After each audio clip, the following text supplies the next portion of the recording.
Few heavyweight fights I wanted to quickly round up from this weekend. First one, Vacislav Glazkov versus Darnell Wilson. Glazkov unbeaten, came to the ring, 18 wins, no losses, 1 draw.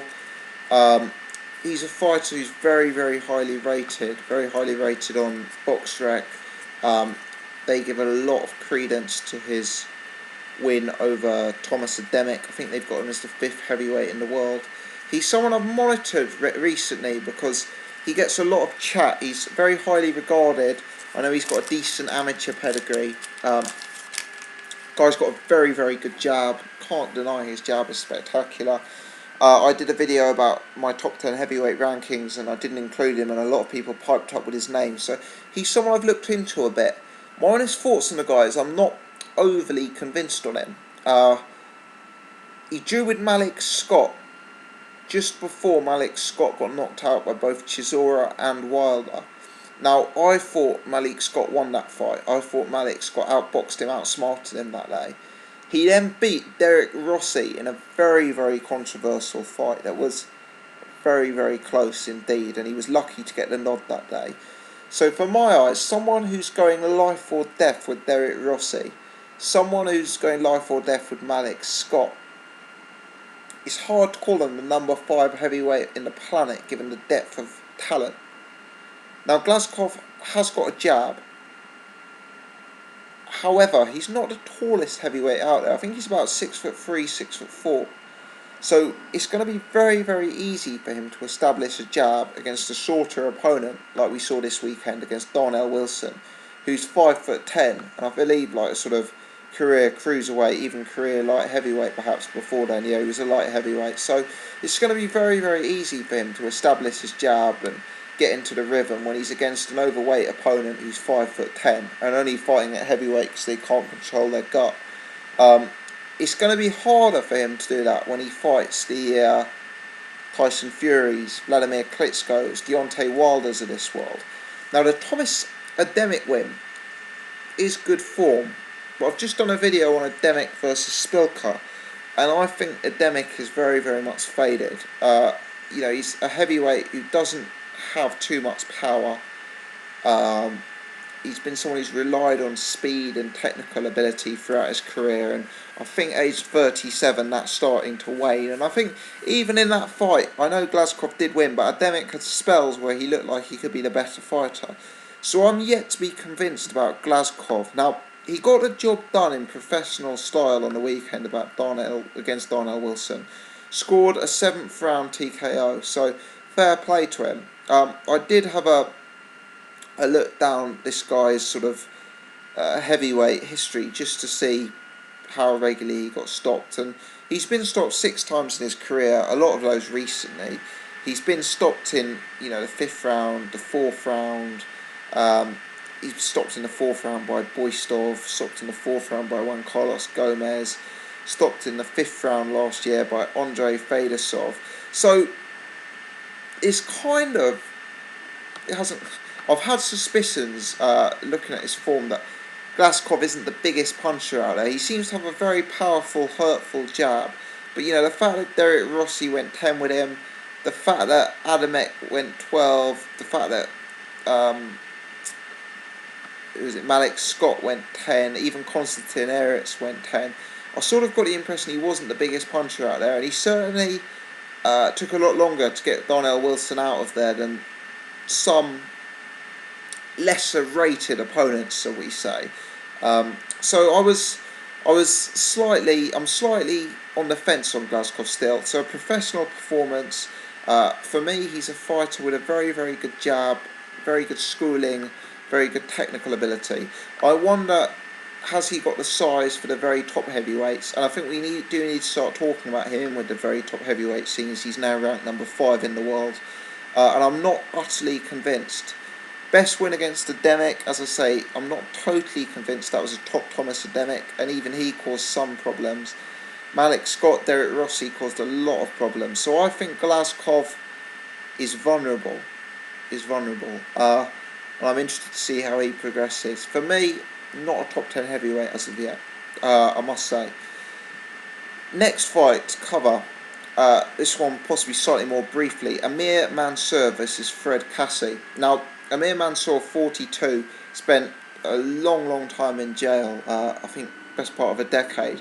And when you watch this fight, you think, it's a shame that happened, because Amir Mansour could have been something in boxing. He's a very big power puncher, scored a stunning sort of TKO, knockout of the year, not TKOs, definitely a KO this one, knockout of the year contender. The other guy, Fred Cassie, who was 18-2, so decent record. I didn't know much about him, I must be honest, but decent record numerically at least, was out cold. There was some concern over, whether he was really hurt, but he got up and seemed to be okay, but it was a 7th round KO. Amir Mansour was pretty much winning every round, outboxing him before that, and it does make you think what may have been.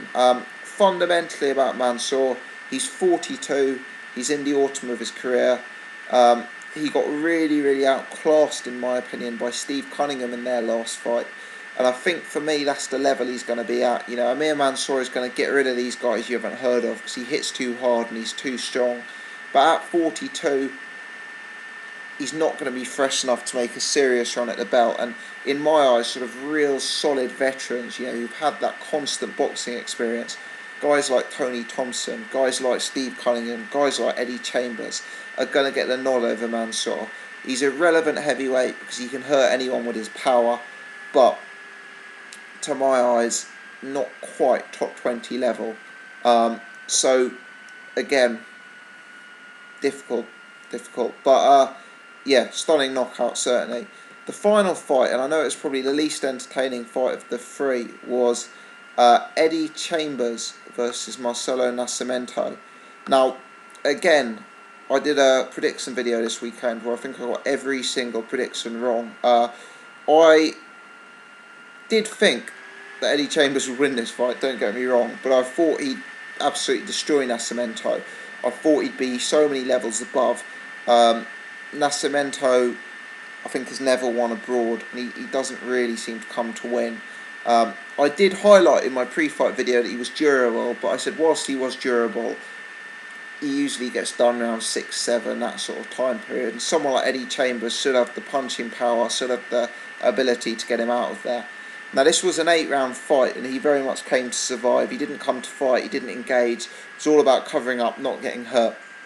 Chambers dropped him twice, I think it was. Pretty much won every round. Terrible fight. Not overly clean work from Chambers. I know Chambers was very harsh on himself in his interview with IFL TV, said it was the worst performance and worst night of his life or something like that. But it is sometimes hard to look good against an opponent who's durable and just does not come to fight. Very tough indeed.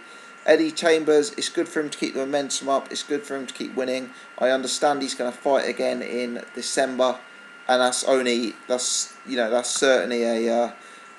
a good thing for him if he can keep busy and keep out.